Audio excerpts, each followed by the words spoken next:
taxpayer dollars that are designed to create the greater good. And Gary, I know you don't want to call them leaders, so let's just call them elected officials and our professional civilian servants. They have a responsibility to be good stewards with that funding, and obviously they're not. So I'm not so sure we can just apply the traditional paradigm that, hey, I'm going to take a lower salary, but I should have better benefits or better security. I think in the current condition, the financial situation, to me, it doesn't apply anymore. It's just the conditions have changed or evolved. And unfortunately, it creates more ambiguity and more stress in the market. That's a great approach. Better than sending in a bunch of tech bros who just like to slash and call themselves big balls and stuff like that. Who can take that seriously? Budget. You know, where I work, everybody was told, here's your budget, and you got to balance it. And if you can't balance it, you got to lay people off. And almost every single department last year or the year before, they had offered early retirements. That's how they approached it. But they live within their budget. And I can say, I don't think this is confidential, information that I'm precluded from saying publicly. I'm convinced that my previous boss, who hasn't been around for a number of years, and he was a nice guy and everything, I think the reason he retired, in quotation marks, was because he couldn't balance his budget. And I know that his successor is very, very cautious to do so. So if you put it on the individual departments and you say to the head of every department, you've got to balance your budget, I think you have a degree of accountability we do not have here, but that you do find in the private sector. Does that pretty adequately reflect your argument? Yes, it does, Gary. It does. And I just put in chat, too, just a link to this book that's not that expensive, but it's a real interesting overview and analysis looking at the financial situation that is impacting really everyone right now. So, yes, I would agree with your sentiment there, Gary. Thanks. Thank you. And also to the issue of Congress getting paid, if they got paid on a per diem, they would show up for work. Brian, followed by Z. Brian. Hey, Gary. I don't know if that book has accurate information that Howard's talking about, because a federal agency can't be in the red. They can't spend more money than Congress gives them. They can't borrow. I mean, there's been times that the agencies had to go without things because like when Congress cuts the IRS budget, for instance, there's things that they can't do because they don't have that money there. You can't just spend more than what Congress gives you. So I don't know how a federal agency could be in the red. And Brian, conceptually you're correct, but I would encourage you, just look at it or look at some of the agency reports. They do produce a report where they are showing the net benefit that they're adding based on their expenditures and based on their perceived revenues or allocations that they're getting from Congress. It's all there. I mean, Congress probably borrows the money to give to the agencies, but the agency can't spend more than what they're allotted. I'll have to take a look at it, but that's not how it works. But to the question, I think the employees should get paid for a couple of reasons. The first one being that, as you said in your opening statement, they are being used as pawns, and I think that's a bit different than if the company has hard times or shuts down or decides to, for instance, if they came in and said we need less government employees, you get laid off. Okay, then you're laid off. This is a different case. You're being used as a pawn. You're being told, well, don't come into work until the government opens, and you can come back into work. I mean, I don't think that's right. So that's the first reason. But the second reason and the main reason is that it actually is law that federal employees get paid. It's the Government Employee Fair Treatment Act of 2019 that was passed that said that for employees get paid in case of a government shutdown. Now, I think what they were trying to do today is, like you were saying, is pay federal employees that are actually going into their post of duty and working. And I thought about that one. At first, I was kind of on the fence on that one, because I'm like, well, if they get paid, then how are the other ones going to get paid? But when you consider Brian, huh? When you consider that the employee Brian, we lost your signal. Loss of signal. Can you hear me? And unfortunately, you're on the dark side of the moon. I'm going to have to temporarily mute you. I don't know if you hear me, Brian, but your signal depreciated. Please try to resolve it. Okay, I'm going to invite you back up, see if it's been resolved. Well, he's not making the trip back up. Z followed by Madison. Oh, wait a minute, hold on, Z. Brian, try him one more time here. Let's give him a chance. Brian? So, somebody said they could hear me. Can you hear me now? Yep. Okay. Where was I when you heard? I said that there was the Government Employee Fair Treatment Act of 2019 so it's law that when employees are right, and then you were going into what they were trying to do today. So what I was thinking about there is that that is probably a good idea to pay the employees that are actually going into the office, because they're going to have the added expense of the commuting and the actual going into office and eating and and that type of thing, the expenses that come along with going into the office. So, but I'm still a little bit torn though, because if they do all of these workarounds, it does kind of take away the urgency of opening up the government. Then also you kind of wonder, where is this money coming from that they continue to find and put toward these projects. But that's what I've got. Thanks. Thank you, Brian. And Z, thank you for your consideration, followed by Madison. Z. Yeah, thanks, Gary. Thanks, guys. Well, I thought this was pretty simple, that it's like, well, should they be paid? I said yes to myself, but I think the country's also financially bankrupt. I just wish that people in the White House would sit down someplace in a chair and open that book and just have a straight talk with people about just how bad in debt we might be and what to do about that, instead of just doing stuff, like whatever that means. But anyhow, yeah, I think that that I don't exactly know what to think, except these workers were kind of promised something by at least one law that somebody else talked about, and that moving forward, if people are going to change employee benefits or employee, that you're going to have a paycheck or whatever, then maybe moving forward you change that for people coming in, but just keep all the other people. If somebody isn't needed because there's been too many workers like bloating a department, or I do have in real life, a friend of mine works to help farmers, and it's part of a government agency program, and a couple had the big meeting, a couple of her colleagues were let go.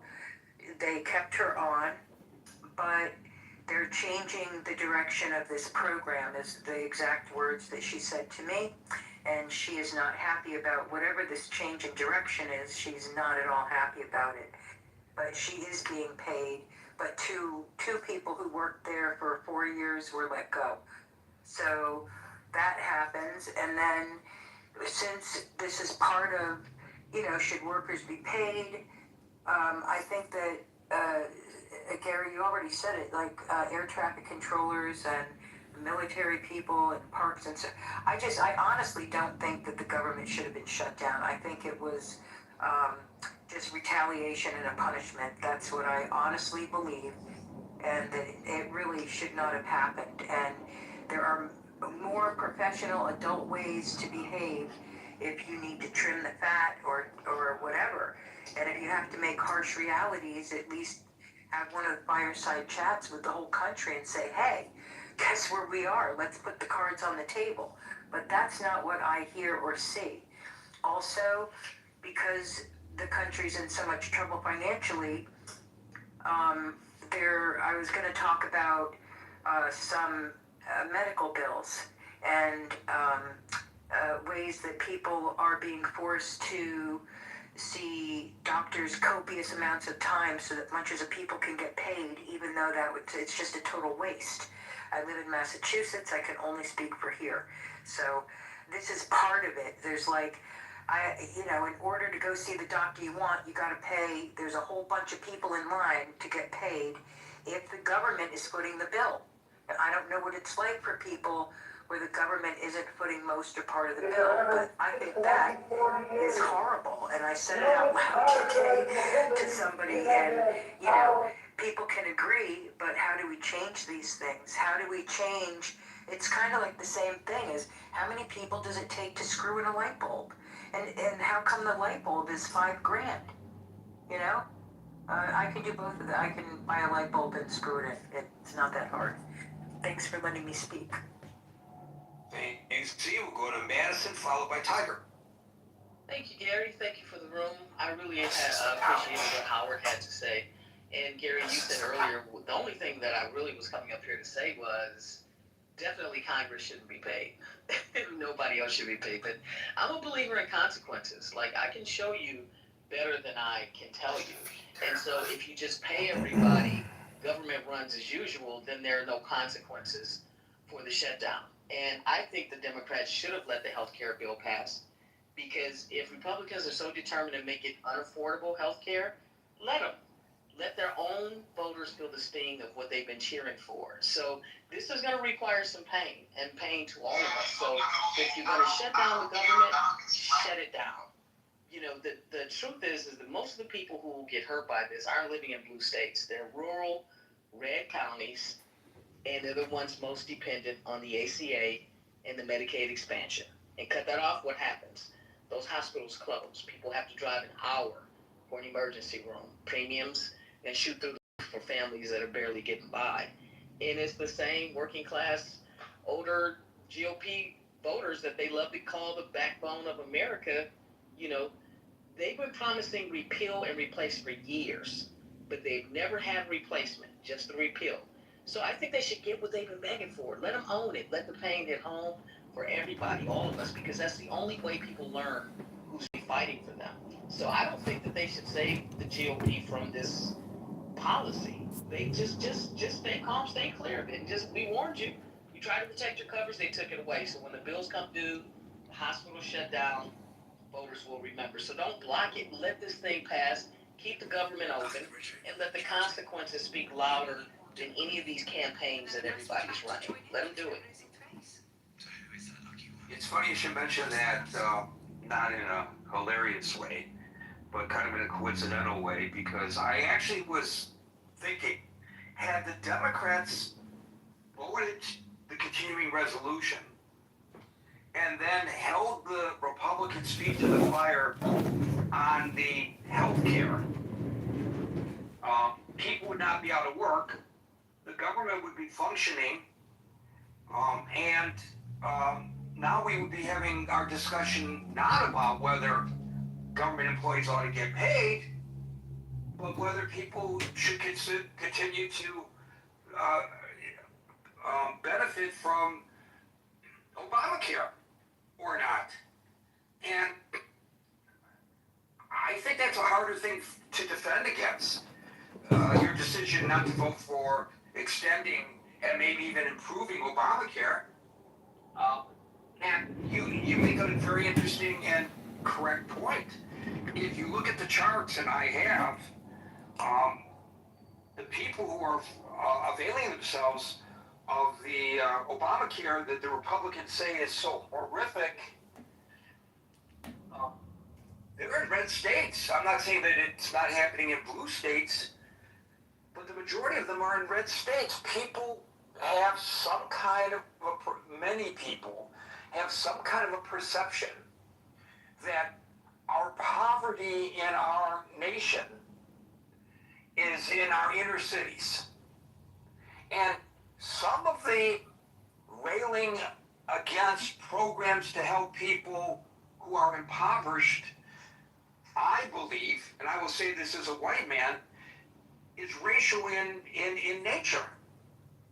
But if you really look at the situation,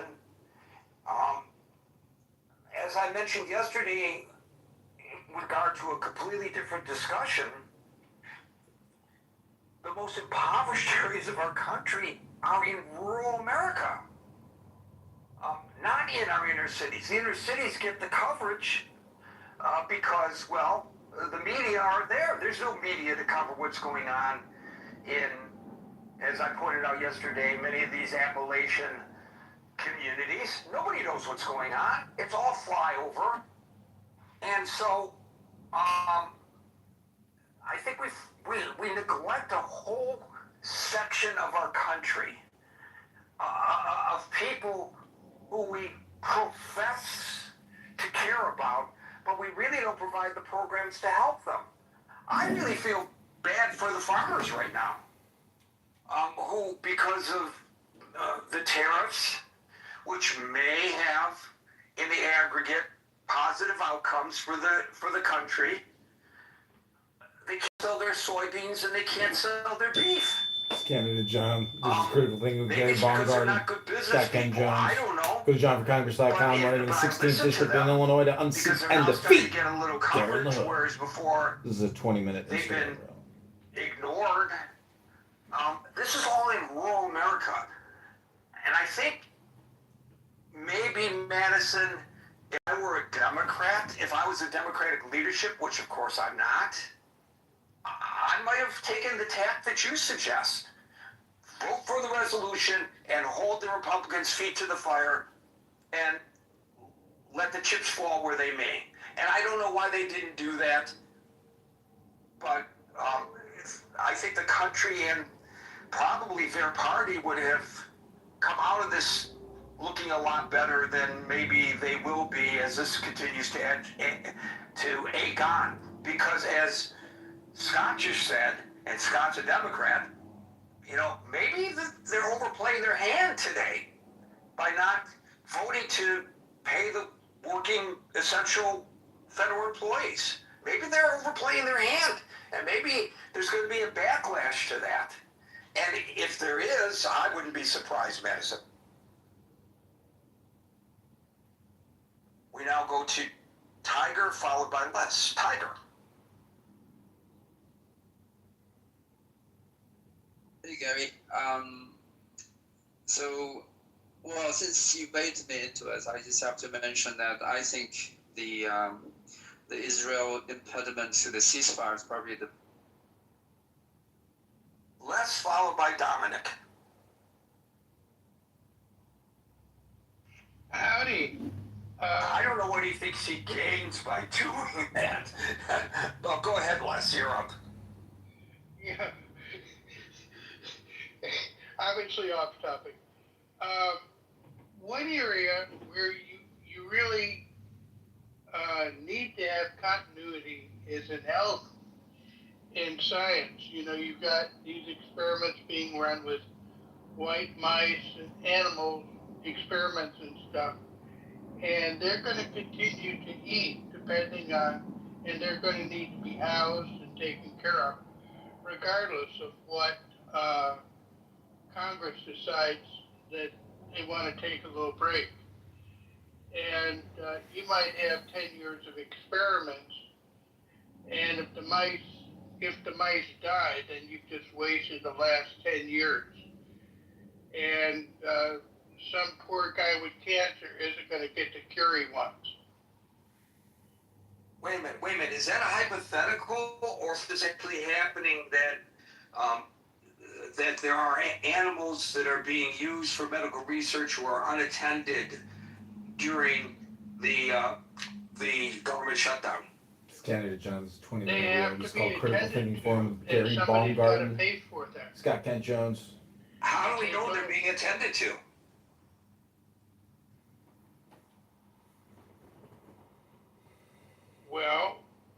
mean, that's a standard thing you do in biology is you have animal models. No, I understand what the standard is, but how do we know that during the shutdown that there's somebody going into this, maybe locked building on a daily basis tending to the animals? How do we know that that's happening?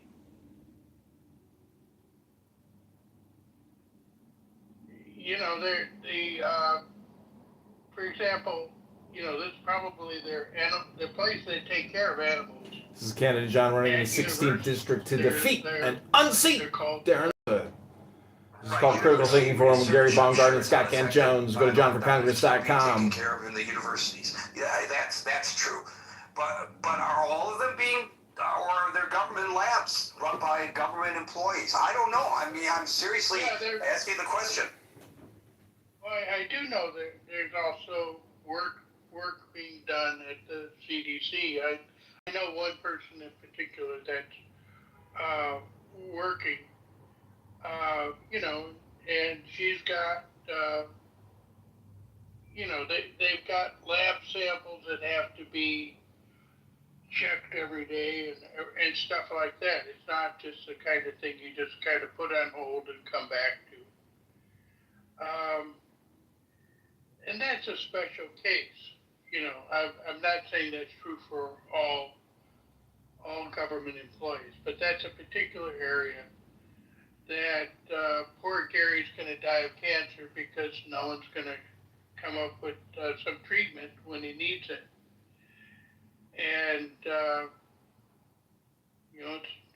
and so that's I think it's a concern. And you can't just willy-nilly, hire people and fire people and expect folks to. Right. So since I raised the specter of this, I apologize for interrupting. But while you're talking, I'm on the HHS, the Health and Human Services website, and there are contingency staffing plans, which include the CDC. That protect work that continue to fund work necessary to protect human life or to protect property during a funding lapse. So the immediate response to urgent disease outbreaks, it says, and critical investigation needs, and maintaining laboratory functions. So I'm sorry if I interjected something into the conversation that gave people undue angst, because I know how folks tend to react when they hear that animals are not being properly attended. And so I was asking the question, I wasn't making a point, and so that's why I wanted to correct that right now. And folks, again, do not message the moderator, please, while he is moderating the room, because you will just pull him out of the conversation, and perhaps that's your intent, but it won't work with me, so you're wasting your time attempting that. Les, please continue, and I apologize. No, that was great. That's exactly what I needed to know, and it's very reassuring. I do think there is a bigger problem that, of getting people in the field and, of healthcare, because, it's just kind of cruel the way they, fired all these people and then brought them back. It's just, as you know, well, as anybody that's worked knows, just to be fired for no particularly good reason except your company somehow has been mismanaged or whatever. It's good you get brought. I guess it's good you get brought back later, but it's kind of a form of incompetence. There was this, what is it, the CW, I think it's called the CWR, which is how we keep track of how doctors know what diseases are going around. And they fired all those people, and then they did a whoopsie, and then, a few weeks later, they brought them back. It's just, that's a problem. We do have but I really appreciate what other people have been saying. I really appreciate someone bringing up the fact we do have a $38 trillion deficit. And one way to get people to pay attention, I suppose, is to, try to, get, cut down the head count. Thank you.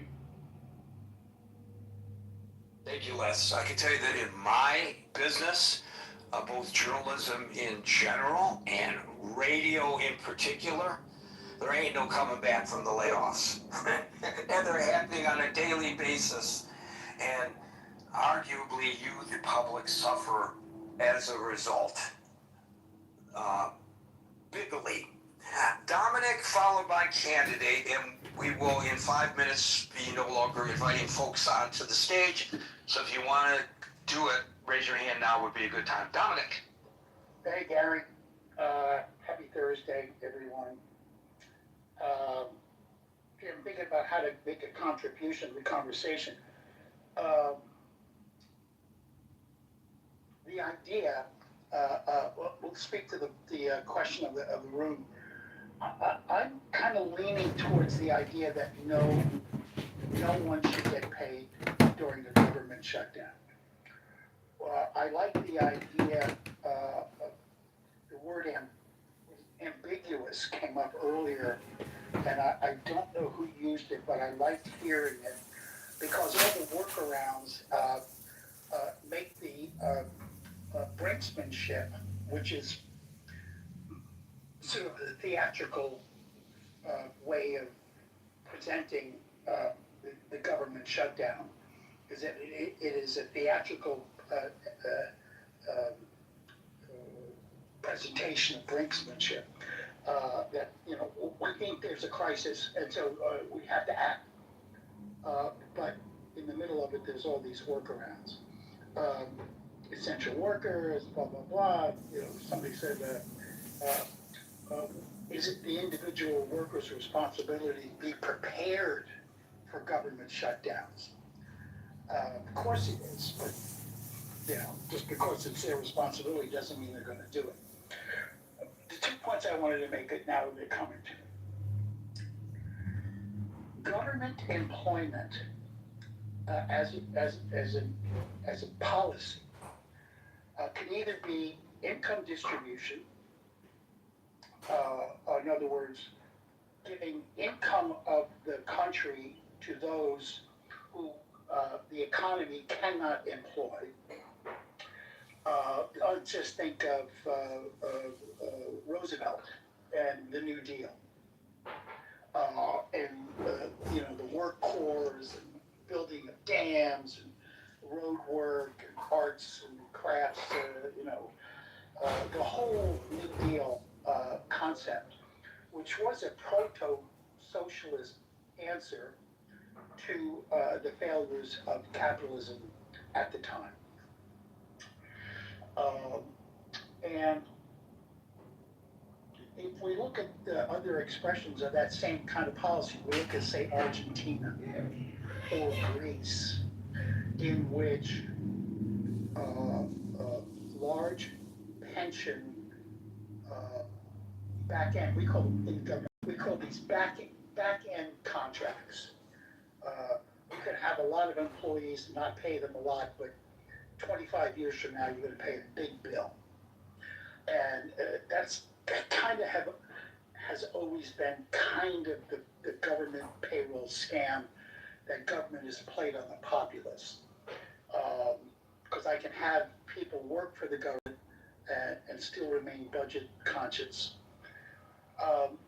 It brings down cultures, it brings down governments, as we saw in throughout the Western Hemisphere, Argentina, Brazil,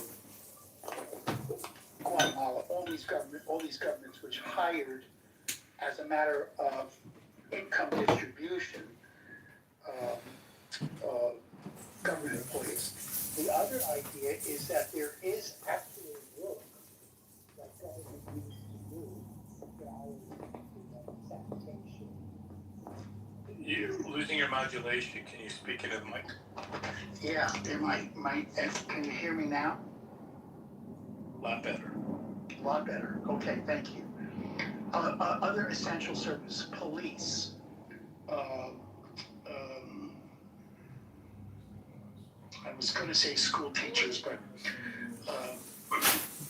so there is this theory of the case that is in conflict from a policy perspective, Gary, whether we are trying to employ, just say like Boss Tweed, going back to the 1875, 1890s, all the way through 1930s, 40s, in which Boss Tweed used corruption in government to employ impoverished Irish people. Gave them jobs in city government. They became dominant in the police department and in local politics as a means of jettisoning that impoverished population into some kind of economic class. David Dinkins did it with the blacks in New York City when he was mayor. And these are righteous, or I like to use the term virtuous policy prescriptions. But when government no longer has the spigot to finance these policy prescriptions, crisis emerges. The more we're dependent on these apparatuses of hiring people in order to distribute income, it puts the whole society at risk. And that's kind of where I wanted to get to in terms of where the people should, theoretically, a government should not be so important that if it's not operating, it should matter that much. But we are so beyond that as in terms of governmental theory and practice that we are now addicted to government in our lives. And there's nothing we can do about it except go through the addiction. And, you know, those who claim virtue as being, you know, their shield in the conversation, you know, it's very difficult to do business with them because they're the virtuous ones and everyone else is not. Anyway, that's all I got. Do you see a retraction from this sometime in the future?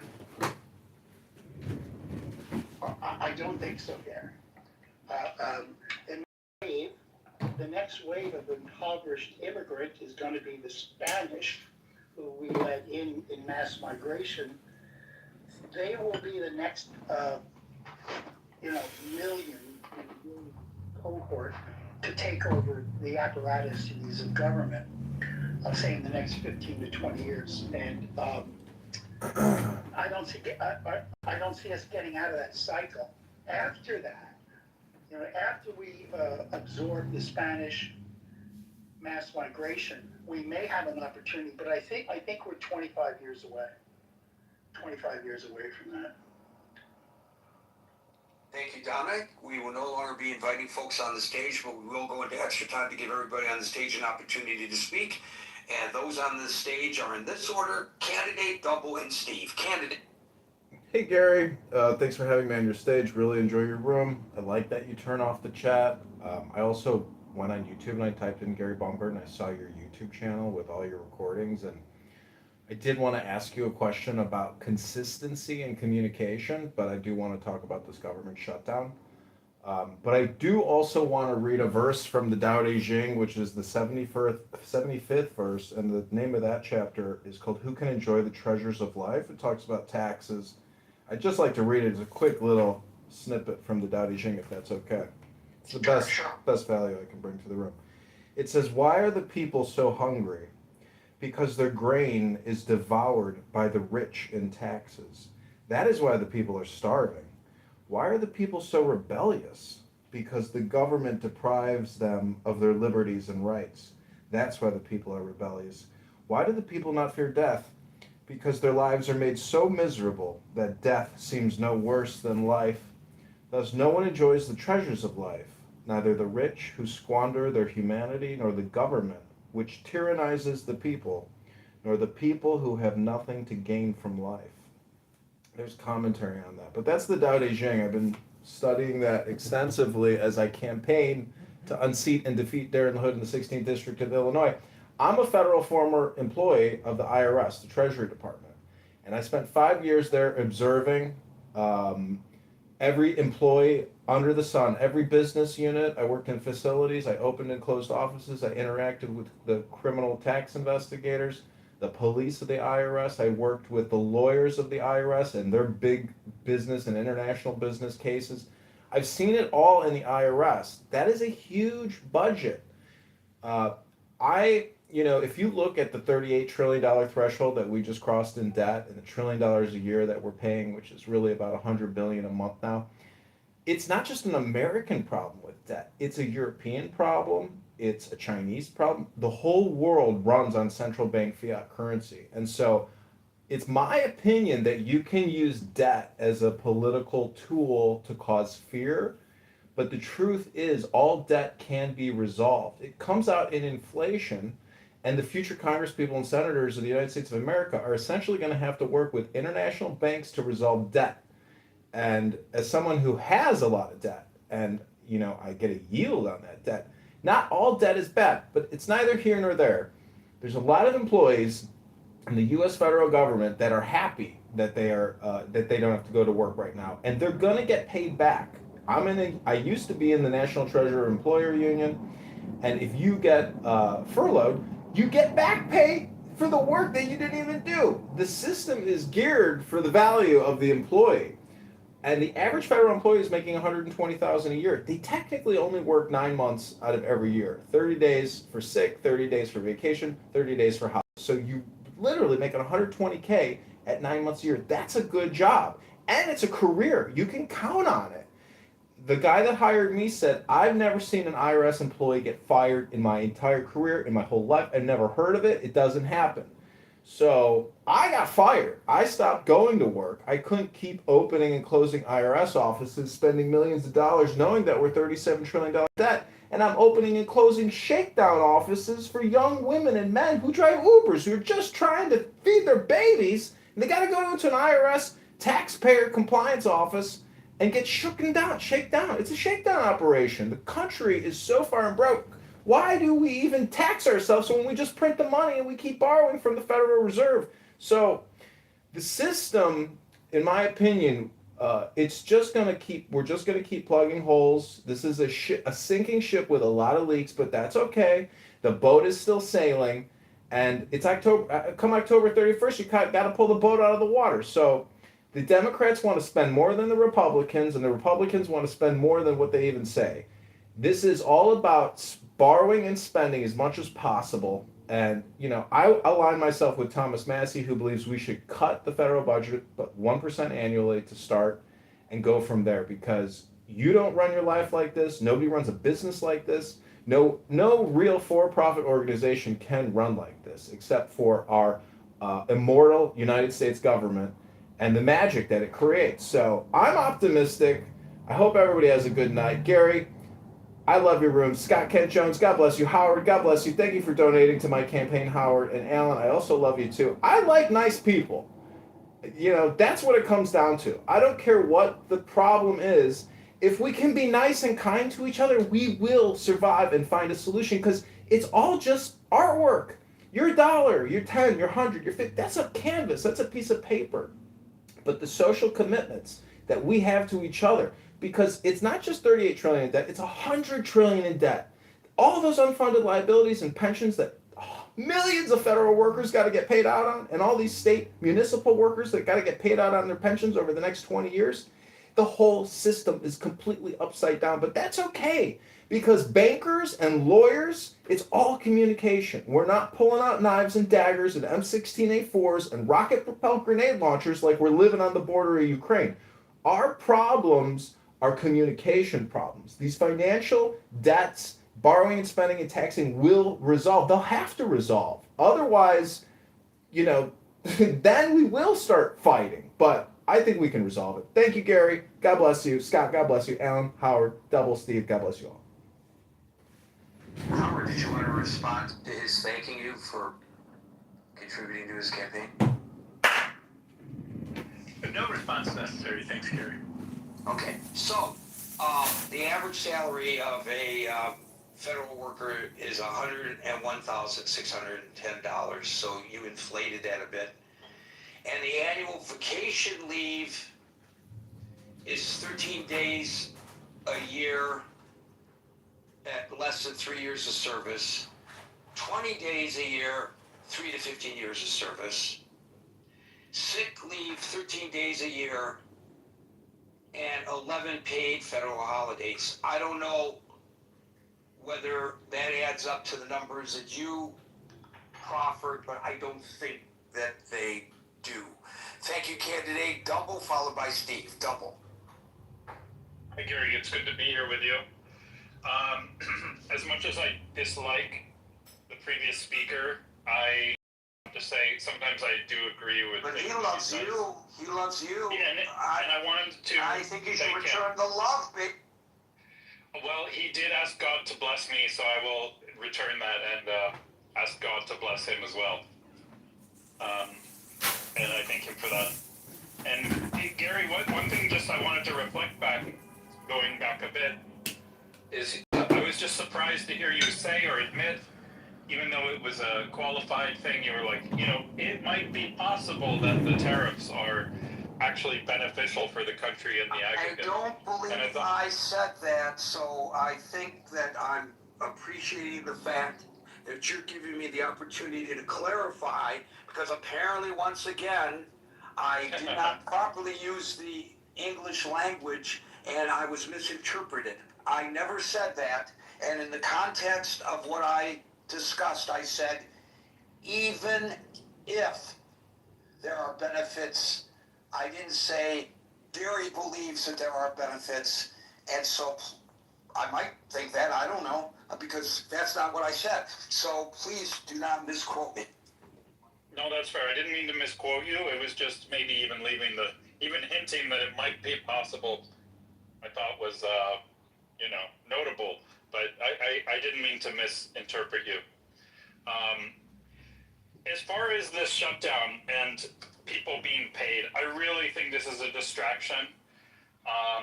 This is kind of what they want you to be talking about. They want people to get stirred up over. This is a big nothing burger. The previous speaker sort of hinted at the fact of you're actually in the best position. It's the people who are working and not getting paid, which maybe you're specifically targeting at those people, but those are way the worse off people, although they're going to be fine as well. They're just slightly worse off than if we didn't have the government shutdown. And you could do the math on, okay, just how much, what is the present value calculation of a deferred payment or something. And I don't know if people get interest or not, but the interest on, a couple weeks or even a couple months of missed paychecks is not gonna make the difference in somebody's life. What is gonna make the difference in some of these federal workers' lives is, or those associate, knock-on contracts or whatever, is if then the president is empowered to cut their jobs permanently. And I think they're using strong language like with no possibility of rehire or something like this. That's what people really should be getting their knickers in a twist about. Not, they're going to have a 2-month delayed payment, and therefore they're missing out on 2%, net present value of those specific paychecks. It's just, let's be honest. If you took Finance 101, it's not a big deal.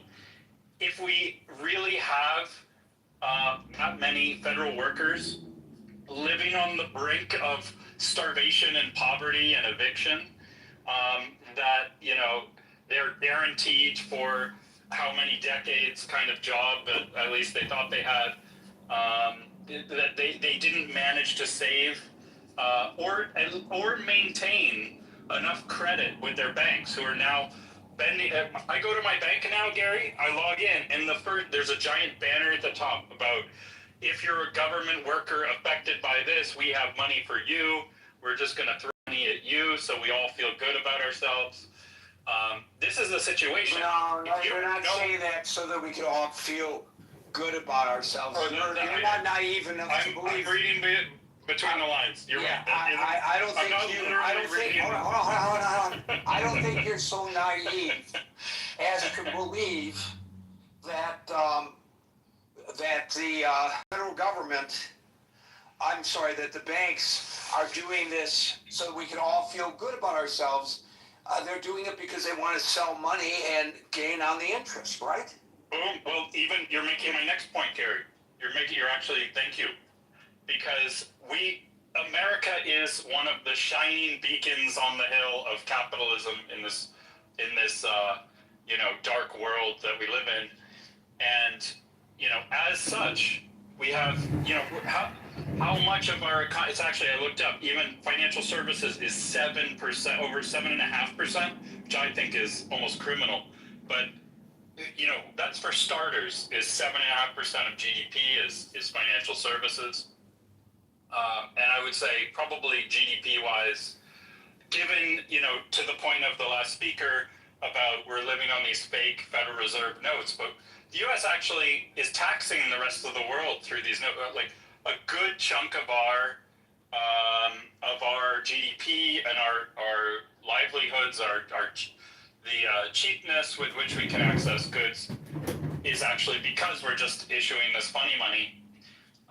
Anyway, maybe I digress, but the point is, in this world of high finance, the idea that a government worker can't get a bridge loan for a couple months, from these profit-seeking, driven by the invisible hand, everyone following their selfish aims, to give them money so they can pay the rent that month and keep the lights on and keep their kids fed and everything.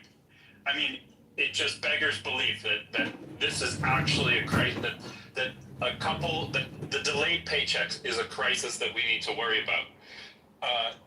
I've been let go from many jobs over my decades of career, and you know what? You go from having a paycheck to zero, and then you have to figure out what to do. It's like if the worst thing that's going to happen to you in your career is getting your paycheck delayed by a few weeks, it's like you're living pretty high on the hog, and I think we should all remember that when we think about the government shutdown. Anyway, I hope I made my point. Thank you so much for having me, Gary. Thank you, Double. Steve, you get the last word. Yeah, I think it's kind of a good move politically to put this on the table. As far as should we pay him, well, I don't think it'd be a bad thing, but I'm not sure I know the law well enough or the accounting well enough to really have a commentary on it one way or the other. So more than anything, I think it was just shrewd to put this on the table, to say, hey, look, we want to pay them, but they won't, and this is kind of stuff that goes on in D.C. all the time. I'll leave it there, Gary. Thank you, Steve. Folks, we're here Monday through Friday from 5 p.m. to 6 p.m. New York time, so until 5 p.m. New York time tomorrow for the next edition of the Critical Thinking Forum. Everybody be safe, be well, and peace out.